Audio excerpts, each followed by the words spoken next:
अध्याय 24 गोवर्धन पूजा। एकदा श्रीकृष्ण आणि बलराम यांनी पाहिले की याज्ञिक ब्राह्मण ज्याप्रमाणे वैदिक यज्ञयागात मग्न झाले होते त्याप्रमाणे वृंदावनवासी गोपजन स्वर्गराज इंद्राला प्रसन्न करण्यासाठी एक यज्ञाचे आयोजन करण्यात व्यस्त झाले होते.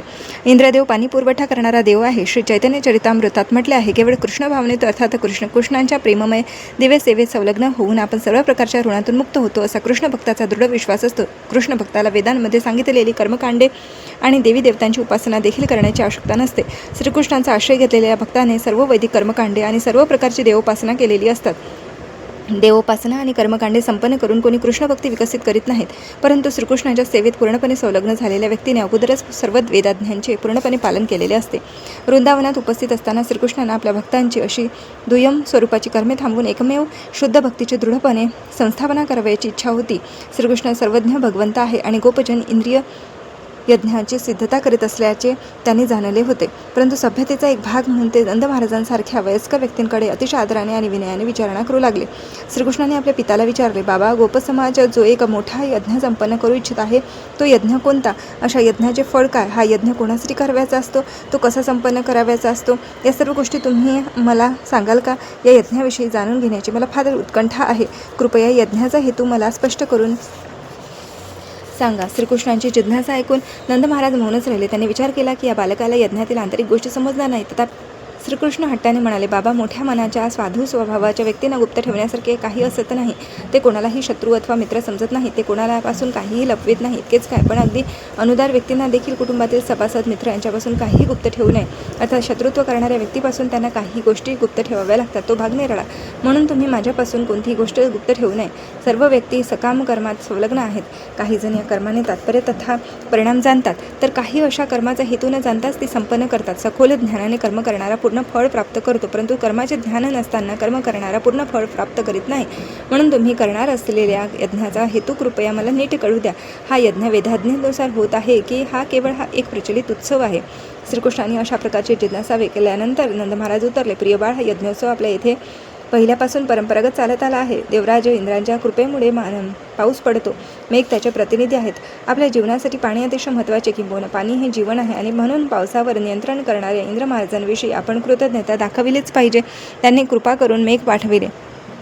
त्यांनी भरपूर पाऊस पडला आणि त्यामुळे कृषीकार्य यशस्वी झाले. पाण्याविना आपणास शेती करणे आणि धान्य पिकविणे शक्य होणार नाही. धर्मकार्य, आर्थिक विकास आणि अंततः मुक्ती यासाठी पाण्याची आवश्यकता असते. म्हणून हा परंपरागत महोत्सव आपण सोडू नये. जर कोणी काम, लोभ, भयाच्या प्रभावाखाली संसव करणे बंद करेल तर ते अमंगलकारी ठरेल. आपले पिता नंद महाराजांचे बोलणे ऐकून पूर्ण पुरुषोत्तम भगवान श्रीकृष्ण वृंदावनातील सर्व वयस्क गोपजनांच्या उपस्थितीत सूचक शब्दात त्यांना म्हणाले, बाबा, हा यज्ञ करण्याची आपणाला काही आवश्यकता नाही. आपण असा यज्ञ बंद करावा. कोणत्याही भौतिक समृद्धीसाठी देवी देवतांची उपासना करण्याची काही आवश्यकता नाही. देवतांची उपासना करून प्राप्त होणारे सर्व लाभ केवळ क्षणभंगूर आहे आणि केवळ अल्पबुद्धीच्या लोकांनाच त्या अशा नाशवंत वरदानांमध्ये सारस्य असते. तसेच देवोपासनेपासून जे काही अस्थायी लाभ प्राप्त होतात ते वस्तुतः पूर्ण पुरुषोत्तम भगवंतांच्या अनुमतीनेच प्राप्त करून दिले जातात. भगवद्गीतेत स्पष्ट प्रतिपादन करण्यात आले आहे, मयैव विहितान् हितान्. देवी देवतांपासून जो काही लाभ प्राप्त होत असतो त्याचे वरदान वास्तविकपणे पूर्ण पुरुषोत्तम भगवंतांकडूनच प्राप्त होत असते. भगवंतांच्या अनुमतीविना कोणामध्ये वरदान देण्याचे सामर्थ्य नाही. परंतु कधीकधी देवतांना भौतिक प्रकृतीच्या प्रभावाने गर्व होतो. ते स्वतःला सर्व समजू लागतात आणि भगवंतांचे परम सामर्थ्य विसरतात. श्रीमद भागवतात स्पष्ट म्हटले आहे, या प्रसंगी इंद्राला क्रोध यावा अशीच श्रीकृष्णांची इच्छा होती. श्रीकृष्णांचे अवतरण केवळ साधूंचे संरक्षण आणि दुष्टांचा विनाश करण्याकरिताच होत असते. देवराज इंद्र हा निश्चितच भक्त होता, असुर नव्हता, परंतु त्याला आपल्या पदाचा गर्व झाल्यामुळे श्रीकृष्ण त्याला धडा शिकवू इच्छित होते. म्हणूनच वृंदावनातील इंद्रपूजा त्यांनी बंद केली. इंद्राला धडा शिकविण्याचा हेतू मनात धरून श्रीकृष्ण कर्ममीमांसेच्या तत्त्वज्ञानाचा पाठपुरावा करणाऱ्या नास्तिकांसारखे बोलू लागले. या तत्त्वज्ञानाचे पुरस्कर्ते भगवंतांचा परम अधिकार स्वीकारत नाहीत. ते तर्क मांडतात की योग्य रीतीने कार्य केल्यानंतर फळ हे मिळणारच. त्याचे मत असे आहे की मनुष्याच्या सकाम कर्माचे फळ प्रदान करणारा जरी कोणी परमेश्वर असेल तरी त्याची उपासना करण्याची काही आवश्यकता नाही, कारण मनुष्याने कर्म केल्याविना तो कोणतेही चांगले फळ देत नाहीत. लोकांची देवदेवता किंवा परमेश्वर अशा कोणाचीही उपासना करू नये. त्यांनी अशी उपासना न करता आपल्या स्वतःच्या कर्मावर लक्ष केंद्रित करावे. अशा रीतीने चांगले फळ निश्चितच प्राप्त होईल. भगवान श्रीकृष्ण अशा कर्ममीमांसेच्या तत्वाप्रमाणे आपल्या पित्यांशी वार्तालाप करीत म्हणाले, बाबा, तुमची कृषी कार्य सुव्यवस्थितपणे यशस्वी होण्यासाठी तुम्हाला देवी देवतांची उपासना आवश्यक आहे असे मला वाटत नाही. प्रत्येक जीव आपल्या गतकर्मानुसार जन्म घेत असतो आणि वर्तमान कर्माचे फळ घेत जीवननिर्वाह चालवितो. गतकर्मानुसारच प्रत्येकजण वेगवेगळ्या जीवन योनीतून जन्माला आला आहे आणि या वर्तमान जीवनातून कर्मानुसार तो भावी जन्म प्राप्त करीत असतो. जीवानं वेगवेगळ्या श्रेणीतील भौतिक सुखी सुविधा असुविधा सुखदुःखे प्राप्त होण्याचे कारण म्हणजे त्यांच्या वर्तमान आणि गत जीवनातील वेगवेगळ्या कर्माचे वेगवेगळे परिणाम होत. नंद महाराज आणि तेथील उपस्थित वयस्क मंडळींनी युक्तिवाद केला की कोणीही अधिष्ठात्या देवतेला प्रसन्न केल्याविना केवळ भौतिक कार्य करून चांगले फळ प्राप्त करू शकत नाही आणि ही वस्तुस्थिती आहे. उदाहरणार्थ सर्वोत्तम औषधी उपाय करून किंवा सर्वोत्तम वैद्याने प्रयत्न करूनही कधी कधी रोगी मरण पावल्याचे आढळते. म्हणून निर्णय असा की सर्वोत्तम औषधी उपाय आणि निष्णात वैद्याचे प्रयत्न हेच सर्वथा रोगी मरा होण्याची कारणे नाहीत. पूर्ण पुरुषोत्तमांची अनुमती असलीच पाहिजे. त्याप्रमाणे मातापित्यांनी आपल्या मुलाची काळजी घेणे हेच मुलाच्या सुखी जीवनाचे कारण नाही. कधी कधी आईवडिलांचा चांगला सांभाळ असतानाही मुले बिघडतात किंवा मृत्यूला प्राप्त होतात. म्हणून भौतिक कारणेच बळासाठी पुरेशी नाही, त्यासाठी भगवंतांची मान्यता असावी लागते. म्हणून नंद महाराजांनी समर्थन केले की कृषी कार्याचे उत्तम फळ प्राप्त होण्यासाठी इंद्राला प्रसन्न केलेच पाहिजे, कारण इंद्र पाऊस आणि जल पुरवणारी अधिष्ठात्री देवता आहे. तथापि श्रीकृष्ण युक्तिवादाला निरस्त करीत म्हणाले, बाबा, ज्याने स्वतःची निहित कर्तव्ये पार पाडली असतील त्यालाच देवता फळे प्रदान करतात. ज्याने अशी विहित कर्तव्ये उत्तम रीतीने पार पाडलेली नाही त्याला देवता फळे प्रदान करीत नाही. म्हणून देव विहित कर्माच्या संपादनावर अवलंबून आहेत. ते उत्तम फळे प्रदान करण्यात सर्वेसर्वा नाहीत. मग त्यांची इतकी काळजी करण्याचे कारण काय? बाबा, इंद्राची पूजा करण्याचे काही कारण नाही. प्रत्येकाला स्वकर्माचे फळ प्राप्त करावयाचे असते. वस्तुतः प्रत्येकजण आपल्या स्वाभाविक प्रवृत्तीनुसार योग्य कर्मामध्ये मग्न असल्याने आपण पाहतो. अशा स्वाभाविक प्रवृत्तीला अनुसरूनच सर्व प्राणी देवता असोत की मानव आपापली सर्व फळे प्राप्त करतात. सर्व प्राणी मात्र स्वकर्मानुसार उच्च अथवा अधम शरीरे प्राप्त करतात आणि मित्र किंवा शत्रू अथवा तटस्थ पक्ष निर्माण करतात. प्रत्येकाने आपल्या नैसर्गिक प्रवृत्तीनुसार कर्तव्य करण्यात तत्पर असावे. अनेक देवतांच्या उपासनेकडे लक्ष वळवू नये. सर्व कर्माच्या योग्य संपादनाने देवता संतुष्ट होतील म्हणून त्यांची उपासना करण्याचे कारण नाही. त्यापेक्षा आपण आपली विहित कर्तव्य कर्मे उत्तम रीतीने पार पाडूया. त्याविना कोणीही सुखी होणे शक्य नाही. जो विहित कर्मे योग्य रीतीने करीत नाही त्याची तुलना व्याभिचारी पत्नीशी केली जाते. ब्राह्मणांचे विहित कर्तव्य आहे वेदाभ्यास, क्षत्रियांचे विहित कर्तव्य आहे प्रजेचे संरक्षण, वैश्यांचे विहित कर्तव्य आहे शेती, गोरक्षण, व्यापार आणि शूद्रांचे कर्तव्य आहे ब्राह्मण, क्षत्रिय, वैश्य अशा वरिष्ठ वर्णांची सेवा करणे. आम्ही वैश्य समाजाचे आहे आणि आमचे विहित कर्म आहे शेती, कृषी उत्पन्नाचा व्यापार, गोरक्षण आणि वाणिज्य. नंद महाराजांच्या अनेक गायी होत्या आणि श्रीकृष्ण त्यांचा सांभाळ करीत होते. त्यामुळे श्रीकृष्ण स्वतःला वैश्य मानित होते. वैश्य उपरोक्त चारही कर्मे करू शकत असले तरी वृंदावनातील गोप प्रामुख्याने गोरक्षणातच संलग्न होते. श्रीकृष्ण अधिक स्पष्टीकरण करताना म्हणाले, हे सृष्ट जग प्रकृतीच्या तम रज सत्व अशा त्रिगुणांच्या प्रभावाखाली चालले आहे. त्रिगुण सृजन, धारण तथा संहाराचे कारण आहे. मेघ रजोगुणाच्या क्रियेतून निर्माण होतात, म्हणजेच पावसाला कारण रजोगुण आहे आणि पाऊस पडल्यानंतर प्राणीमात्रांना त्यांचे फळ मिळते. त्यांची कृषी कर्मे यशस्वी होतात. येथे इंद्राचा कुठे संबंध येतो? जरी तुम्ही इंद्राला संतुष्ट केले नाही तरी तो काय करू शकेल? आम्हाला इंद्राकडून काही विशेष लाभ तर होत नाहीच आणि काही झाले तरी तो आवश्यक नसेल तेथेही पाऊस पाडतोच, समुद्रावरही पाऊस पाडतोच आणि तसा भूमीवरही पाडतो. म्हणून पाऊस पडणे हे काही आपल्या इंद्रपूजेवर अवलंबून नाही. आपल्या सर्वांविषयी म्हणाल तर आम्हाला दुसऱ्या खेड्यात अथवा नगरात जाण्याची आवश्यकता नाही किंवा देशांतर करण्याची आवश्यकता नाही. मोठमोठ्या नगरातून तुंग भवने असतीलही, परंतु आम्ही तर या वृंदावन नावाच्या वनातच निवास करण्यास संतुष्ट आहोत. आमचे विशेषतः गोवर्धन पर्वताशी आणि वृंदावनाशी नाते आहे, अधिक कोणाशी नाही. म्हणून बाबा, माझी अशी विनंती आहे की ब्राह्मण आणि गिरिराज गोवर्धन यांना संतुष्ट करण्यासाठी आपण यज्ञ करावा. इंद्राशी आपले काही कर्तव्य नाही. श्रीकृष्णांचे कथन ऐकून नंद महाराज म्हणाले, बाळ, तू सांगतोस तर मी ब्राह्मणांसाठी आणि गोवर्धनांसाठी दुसरा यज्ञ करेन, परंतु इंद्र यज्ञ नावाचा एक यज्ञ मला करू दे. श्रीकृष्ण म्हणाले, बाबा, वेळ घालवू नका. तुम्ही ब्राह्मणांकरता आणि गोवर्धनांकरता योजलेला यज्ञ भरपूर वेळ घेईल. तुम्ही तर इंद्रिय यज्ञांसाठी अगोदरच साहित्य गोळा करून सर्व व्यवस्था केलेली आहेच.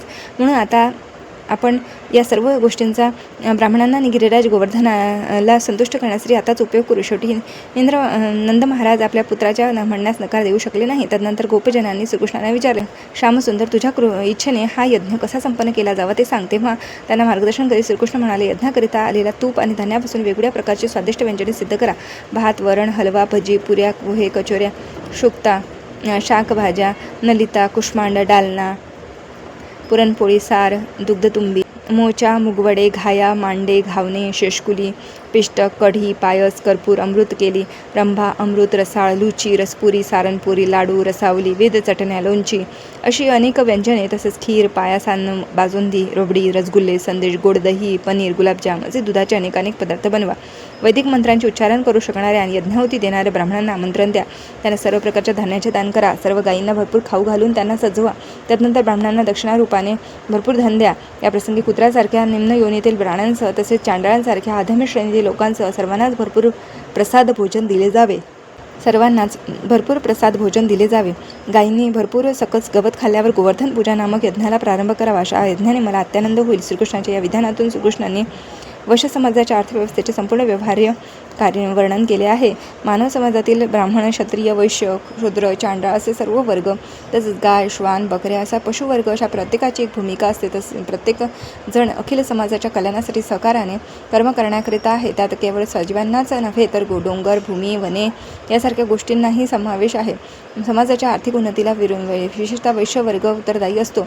त्यासाठीच या वर्गाने धान्योत्पादन करून, गोपपालन करून, आवश्यकतेच्या वेळी अन्नधान्याची ने-आण करून, तसेच ऋणाची देवाणघेवाण करून समाजाचा आर्थिक विकास करायचा असतो. या वक्तव्यावरून आपणाला काही शिकवण मिळते की कुत्र्या-मांजरांची देखील उपेक्षा केली जाऊ नये, परंतु आजकाल त्यांना अवास्तव महत्त्व दिले जात असून गायीच्या संरक्षणाकडे दुर्लक्ष होत आहे. वसुधा गोवंशाचे संरक्षण करणे ही कुत्र्या-मांजरांच्या संरक्षणापेक्षा निश्चितच अधिक महत्त्वाचे आहे. या वक्तव्यावरून दुसरी अशी सूचना मिळते की उच्च वर्णीयांनी चांडाळांची देखील उपेक्षा करू नये, तर त्यांना देखील आवश्यक ते संरक्षण द्यावे. प्रत्येक जण महत्त्वाचा आहे. केवळ काही जण मानव समाजाच्या प्रगतीला प्रत्यक्ष उत्तरदायी आहे, तर काही जण अप्रत्यक्षरित्या उत्तरदायी इतकेच. तथापि श्रीकृष्ण भावनेतून सगळ्यांनाच सर्वांगीण कल्याणाची काळजी वहन करण्यात येते. गोवर्धन पूजेचा उत्सव कृष्ण भावनामृत आंदोलनात साजरा होत असतो. भगवान श्री चैतन्य महाप्रभूंनी म्हटले आहे की श्रीकृष्ण पूजनीय आहे, त्याप्रमाणे त्यांची भूमी वृंदावन आणि गिरी गोवर्धन देखील पूजनीय आहे. या विधानाची पुष्टी श्रीकृष्णाच्या वक्तव्यातून होते. ते म्हणतात, गोवर्धन पूजा माझ्या स्वतःच्या पूजे समान आहे. या समयापासून गोवर्धन पूजा आजपर्यंत चालत आली आहे. या उत्सवाला अन्नकूट असेही म्हणतात. वृंदावनातील आणि बाहेरील सगळ्याच मंदिरातून या उत्सवात फार मोठ्या प्रमाणात अन्नधान्य बनवले जाते आणि त्याचे प्रचूर मात्रेने लोकांमध्ये वितरण केले जाते. कधी कधी असे अन्न लोकांच्या समूहामध्ये फेकले जाते, तेव्हा लोक असे अन्नपदार्थ भूमीवरून गोळा करून प्रसाद म्हणून प्रेमाने खातात.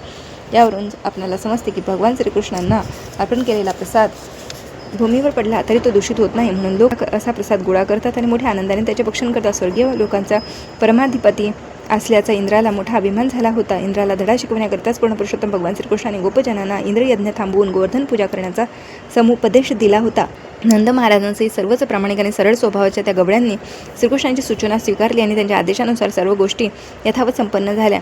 त्यांनी गोवर्धनगिरीची पूजा संपन्न करून गोवर्धन पर्वताची परिक्रमाही केली. त्या वेळेपासून वृंदावनवासी त्या उत्सवाच्या तिथीवर सुरेख वस्त्रे परिधान करून गोवर्धनगिरीकडे येतात आणि त्याची पूजा तथा परिक्रमा करतात. श्रीकृष्णांच्या सूचनेप्रमाणे नंद महाराजांनी वृंदावनवासी गोपजनांनी विद्वान ब्राह्मणांना निमंत्रण दिले आणि त्यांचे मंत्रोच्चारण करून तथा प्रसादाचे वितरण करून गोवर्धन पूजेला प्रारंभ केला. वृंदावनवासी जन एकत्र आले. आपल्या गायींना सर्वात पुढे ठेवून ते गोवर्धन पर्वताची परिक्रमा करू लागले. गोपिकांनी नवीन वस्त्रे परिधान करून विपुल अलंकार घालून ऐश्वर्यशाली शृंगार केलेला होता. या बैलगाड्यात बसल्या आणि श्रीकृष्णाच्या लीलांची अनेक मधुर गीते गाऊ लागल्या. उपस्थित ब्राह्मण पुरोहितांनी गोपांना आणि त्यांच्या गोपस्त्रियांना अनेक शुभ आशीर्वाद दिले.